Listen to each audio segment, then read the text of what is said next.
नमस्कार, मैं अजय कुमार।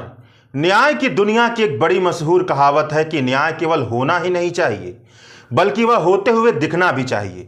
मगर अडानी मामले पर सुप्रीम कोर्ट ने जो आदेश दिया है उससे ऐसा लगता है कि न्याय होता तो दिख रहा है मगर न्याय होने की संभावना बहुत कम है। सुप्रीम कोर्ट ने अडानी ग्रुप के खिलाफ लगे आरोपों की जांच करने का आदेश सेबी को दिया है। अब आप खुद ही सोचिए कि अडानी ग्रुप के खिलाफ वित्तीय धांधली के कई सारे आरोप सेबी तक पहुंचते रहे हैं। सेबी ने जब अब तक कुछ नहीं किया तो आगे क्या वह इन आरोपों का सच बाहर निकाल कर लाएगी?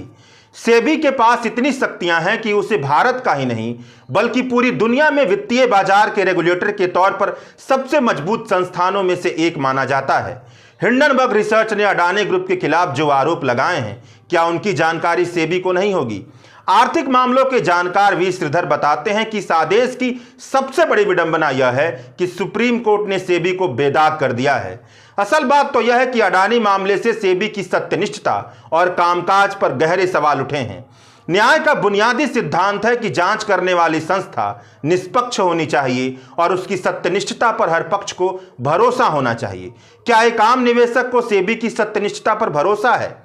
इसके अलावा सुप्रीम कोर्ट ने इस पूरे मामले की छानबीन के लिए एक एक्सपर्ट कमेटी बनाई है। एक्सपर्ट कमेटी से कहा है कि वह अपने सुझाव सीलबंद लिफाफे में देगी। इसका क्या मतलब है? क्या आपको लगता है कि इस मामले का सच सीलबंद लिफाफे में रहना चाहिए? अगर सुप्रीम कोर्ट के आदेश की यह प्रकृति है तो न्याय की कितनी संभावना होगी, इसका अंदाजा खुद लगाइए। चलिए विस्तार से इस आदेश पर बात करते हैं। अडानी हिंडनबर्ग मामले में सुप्रीम कोर्ट में 4 याचिकाएं दायर की गई हैं। मोटे तौर पर कहा जाए तो इन याचिकाओं की सबसे जरूरी मांग यह है कि हिंडनबर्ग रिसर्च ने अडानी ग्रुप के खिलाफ जो गंभीर आरोप लगाए हैं उसकी जांच की जाए। स्टॉक मैनिपुलेशन कर शेयर प्राइस बढ़ाने के आरोप की जांच की जाए। एसबीआई और एलआईसी जैसे संस्थानों में आम लोग अपनी गाढ़ी कमाई जमा करते हैं। अडानी ग्रुप में इनके निवेश के चलते आम निवेशकों का हजारों करोड़ रुपया जोखिम पर खड़ा है। इसकी जांच हो। इन याचिकाओं की सुनवाई करते हुए chief justice DY Chandrachud, justice PS Narasimha और जेबी पारदीवाला की बेंच ने शेयरों की कीमत की वॉलेटिलिटी यानी अस्थिरता पर गहरी चिंता जताई।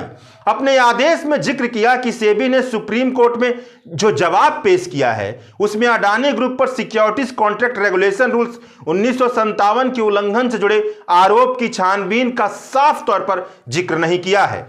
इसी नियम के तहत पब्लिक लिस्टेड कंपनियों को प्रमोटरों के अलावा पब्लिक के लिए मिनिमम शेयर होल्डिंग रखनी पड़ती है। इसी तरह से अडानी ग्रुप पर और आरोप लगाए गए हैं जिसे सेबी को अपनी छानबीन में शामिल करना चाहिए। सुप्रीम कोर्ट ने सेबी को आदेश दिया है कि वह छानबीन करे कि क्या सिक्योरिटीज कॉन्ट्रैक्ट रेगुलेशन रूल्स के 19A के नियमों का उल्लंघन हुआ है। नियम 19A का मतलब है कि किसी पब्लिक लिस्टेड कंपनी के प्रमोटर 75% से ज्यादा शेयर अपने पास नहीं रख सकते हैं। अडानी ग्रुप पर यही आरोप लगा है कि असलियत में अडानी ग्रुप के प्रमोटरों के पास कंपनी के 75% से ज्यादा शेयर हैं। इसी वजह से स्टॉक मैनिपुलेशन संभव हो पाया और अडानी ग्रुप के प्रमोटर ने शेयर की कीमतें बढ़ाई। सेबी यह छानबीन करे कि क्या रिलेटेड पार्टी से जुड़े लेन देन का खुलासा नहीं किया गया है। कानूनन क्या वह जानकारियां सेबी को उपलब्ध नहीं करवाई गई हैं जो रिलेटेड पार्टी से जुड़ी होती हैं? क्या मौजूदा कानून का उल्लंघन करते हुए स्टॉक की कीमतों में मैनिपुलेशन यानी किसी तरह का हेरफेर किया गया है? सेबी अपनी पूरी छानबीन की रिपोर्ट जल्द से जल्द 2 महीने के भीतर सुप्रीम कोर्ट को सौंपे। आर्थिक मामलों के जानकार और फ्रंटलाइन के भूतपूर्व आर्थिक पत्रकार वी श्रीधर ने सुप्रीम कोर्ट के इस आदेश पर ट्विटर पर एक लंबा थ्रेड लिखा है। वह लिखते हैं कि इस पूरे आदेश की सबसे बड़ी विडंबना यह है कि सेबी को बेदाग कर दिया गया। हिंडनबर्ग के सभी आरोपों का मूल बिंदु यही है कि अडानी ग्रुप के प्रमोटरों के पास नियम के मुताबिक जितनी इक्विटी होनी चाहिए उससे ज्यादा इक्विटी है। मतलब 75% से कम इक्विटी होनी चाहिए, मगर दूसरे मुल्कों में फर्जी कंपनियां बनवाकर उसमें अपना पैसा डालकर फिर उस पैसे को अपनी कंपनी में इन्वेस्ट कर अडानी ग्रुप के प्रमोटरों ने 75% की लिमिट तोड़ी है। पब्लिक के लिए पहले से ही कम मौजूद इक्विटी और कम हुई है। सप्लाई कम और ज्यादा डिमांड का खेल खेलकर स्टॉक मैनिपुलेट किया गया है। शेयर प्राइस की कीमत बढ़ाई गई है। शेयर प्राइस की बढ़ी हुई कीमत दिखाकर बढ़ा हुआ कर्जा लिया गया है। मोटे तौर पर देखा जाए तो यही वह बुनियादी आरोप है जिसकी बुनियाद पर अडानी ग्रुप की सभी धांधलियां खड़ी होती हैं। वोलेटिलिटी यानी शेयरों की कीमतों में अस्थिरता पर सुप्रीम कोर्ट ने गहरी चिंता जताई है, मगर यह तो कोई मुद्दा ही नहीं है। सेबी तो इस बात में भरोसा करने वाली संस्था है कि बाजार सबसे अच्छी तरह से जानता है अगर किसी तरह के इनसाइडर ट्रेडिंग के नियमों का उल्लंघन नहीं हुआ है तो यह सेबी की जिम्मेदारी नहीं है कि वह शेयरों की कीमतों को स्थिर करे। सुप्रीम कोर्ट ने एक ग्रुप के शेयर प्राइस गिरने पर तो चिंता जताई, मगर उसका क्या जब फंडामेंटल कमजोर होने के बावजूद भी शेयर प्राइस आसमान छूने लगते हैं। अडानी ग्रुप पर बहुत लंबे समय से आरोप लगते आए हैं। इन आरोपों पर सेबी ने क्या किया, सेबी ने किस तरह की छानबीन की, इन सवालों पर सुप्रीम कोर्ट ने सेबी को पूरी तरह से छूट दे दी है। मतलब सुप्रीम कोर्ट की निवेशकों की सुरक्षा की चिंता तो जायज है, मगर सेबी के कामकाज को लेकर जो छूट दी है वह ठीक नहीं है। पूंजी बाजार का नियामक होने के नाते यह सेबी की जिम्मेदारी बनती है कि अगर बाजार में किसी भी तरह की अनियमितता हो रही है तो वह सरकार की सभी संस्थाओं को साथ में लेकर के छानबीन करे। पूरी दुनिया के सामने है कि अडानी ग्रुप के मामले में सेबी ने रेगुलेटरी बॉडी होने का काम ढंग से नहीं किया। सुप्रीम कोर्ट के आदेश से यह एहसास होता है कि सुप्रीम कोर्ट ने सेबी के साथ नरमी से व्यवहार किया है, खासकर तब जब सेबी भारतीय पूंजी बाजार की विश्वसनीयता की रक्षा करने में पूरी तरह से असफल साबित हुआ है। सुप्रीम कोर्ट के इसी मामले की पिछले आदेश से लगा था कि सीलबंद लिफाफे से तो कम से कम इस मामले में तो छुटकारा मिल जाएगा, मगर सुप्रीम कोर्ट ने खेल कर दिया और सीलबंद लिफाफे का किरदार पूरी धाक के साथ इस मामले में भी चला आया है। सुप्रीम कोर्ट ने कहा है कि हिंडनबर्ग रिपोर्ट आने के बाद जिस तरह की अस्थिरता यानी वोलेटिलिटी दिखी है, उस अस्थिरता से आम निवेशकों को सुरक्षित रखने के लिए हमें लगता है कि मौजूदा रेगुलेटरी फ्रेमवर्क का एक एक्सपर्ट कमेटी मूल्यांकन करे, इसे मजबूत बनाने के लिए सुझाव दे। सुप्रीम कोर्ट ने इस कमेटी को काम सौंपा है कि यह कमेटी बताए कि किन कारणों की वजह से हाल ही में बाजार में इतनी बड़ी अस्थिरता देखने को मिली है, उन उपायों का सुझाव दे जिससे निवेशकों की जागरूकता को मजबूत किया जा सके। यह पता लगाए कि सिक्योरिटीज मार्केट में अडानी ग्रुप या दूसरी कंपनियों के साथ डील करने में क्या किसी तरह की रेगुलेटरी खामी शामिल है। सुप्रीम कोर्ट ने अपने आदेश में लिखा है कि इस कमेटी को अगर किसी भी तरह की सूचना की जरूरत होगी तो वह सूचना सेबी को मुहैया करवानी होगी। साथ ही साथ केंद्र सरकार की हर एजेंसी को इस कमेटी की मदद करनी पड़ेगी। यह सब बताते हुए सुप्रीम कोर्ट ने अंत में जो सबसे बड़ा खेल कर दिया वह यह है कि सुप्रीम कोर्ट ने कहा कि 2 महीने के भीतर यह कमेटी अपना रिपोर्ट सील्ड कवर में यानी सीलबंद लिफाफे में सौंपेगी। अब आप खुद ही सोचिए, हर दिन अडानी ग्रुप की धांधलियों पर खुलासा हो रहे हैं। हिंडनबर्ग रिसर्च ने अपनी सार्वजनिक की गई रिपोर्ट में 88 सवाल पूछे थे, इसका कोई ढंग से जवाब नहीं आया। ऐसे में सीलबंद लिफाफे में सुझाव के पीछे क्या तर्कसंगतता और सुसंगतता दिखती है। सुप्रीम कोर्ट ने इसी मामले पर अपने पिछले आदेश में सीलबंद लिफाफे को लेकर जो बात कही थी उससे यही निष्कर्ष निकलता है कि सुझाव को सीलबंद लिफाफे में लेने का मतलब है पारदर्शिता के साथ अन्याय करना, दूसरे पक्ष को अंधेरे में रखना, कोर्ट कचहरी पर भरोसे की भावना को कमजोर करना। यह सब बातें कहते हुए भी सुप्रीम कोर्ट ने सीलबंद लिफाफे का किरदार ला दिया। आखिरकार ऐसा क्यों किया? अगर ऐसा रुख है तो किसी के मन में तो यही सवाल पैदा होगा कि न्याय होता हुआ तो दिखेगा मगर न्याय शायद नहीं होगा। सुप्रीम कोर्ट ने इस कमेटी की अध्यक्षता करने की जिम्मेदारी सुप्रीम कोर्ट के भूतपूर्व जज अभय मनोहर सप्रे को सौंपी है। इस कमेटी में सदस्य के तौर पर OP Bhatt, retired justice P Deodhar, KV Kamath, Nandan Nilekani, Somasekhar Sundaresan को शामिल किया गया है। चलिए इन विशेषज्ञों के अब तक के कामकाज के बारे में भी जान लेते हैं। जस्टिस अभय मनोहर सप्रे जो इस पूरी कमेटी की अध्यक्षता करेंगे, इन्होंने राजस्थान, छत्तीसगढ़, मणिपुर के उच्च न्यायालय में जज की भूमिका निभाई है। साल 2014 में सुप्रीम कोर्ट के जज बने और साल 2019 में रिटायर हो गए। सुप्रीम कोर्ट के जज रहते हुए इन्होंने कावेरी डिस्प्यूट ट्राइब्यूनल की अध्यक्षता की।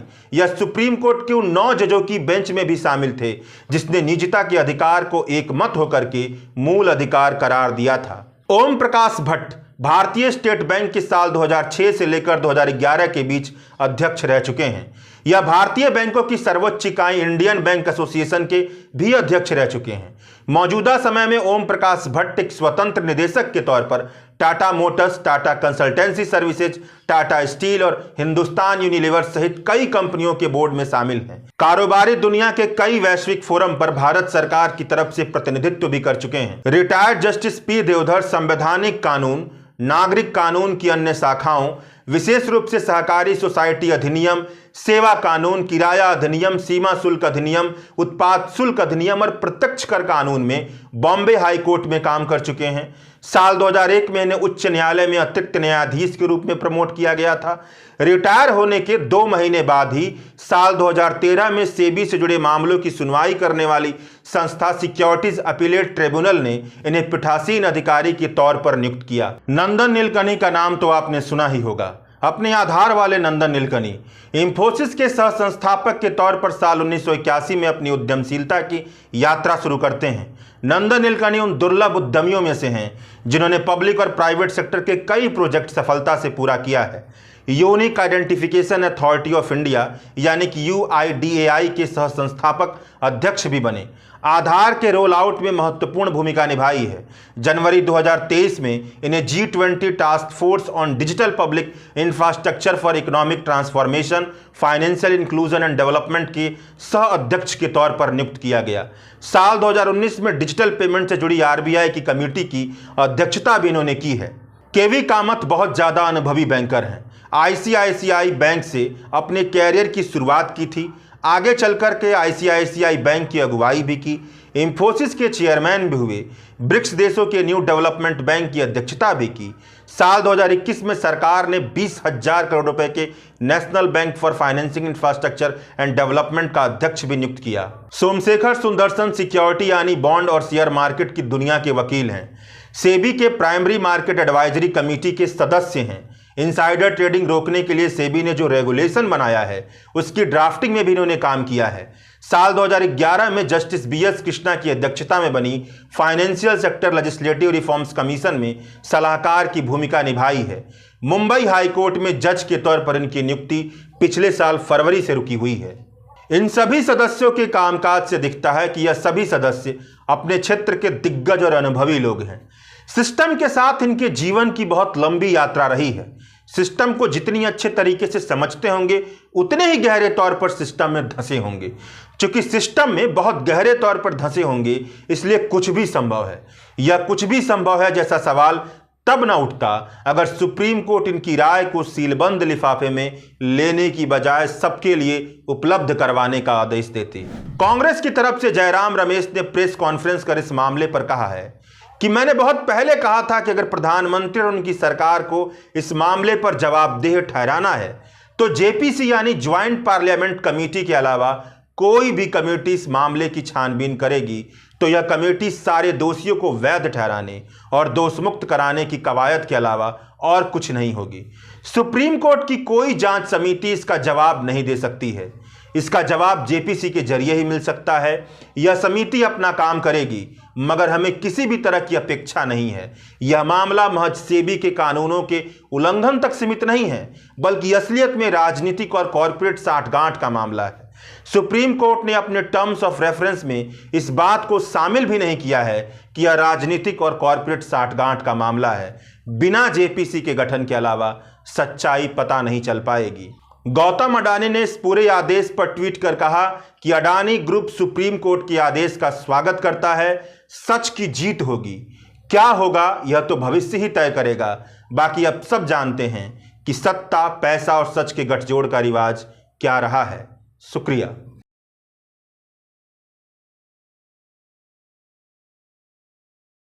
द वायर के और वीडियोस देखने के लिए सब्सक्राइब करें और बेल आइकन पर क्लिक करें। स्वतंत्र पत्रकारिता की आर्थिक मदद करने के लिए डिस्क्रिप्शन में दिए गए लिंक पर जाएं और अपनी राशि चुनें।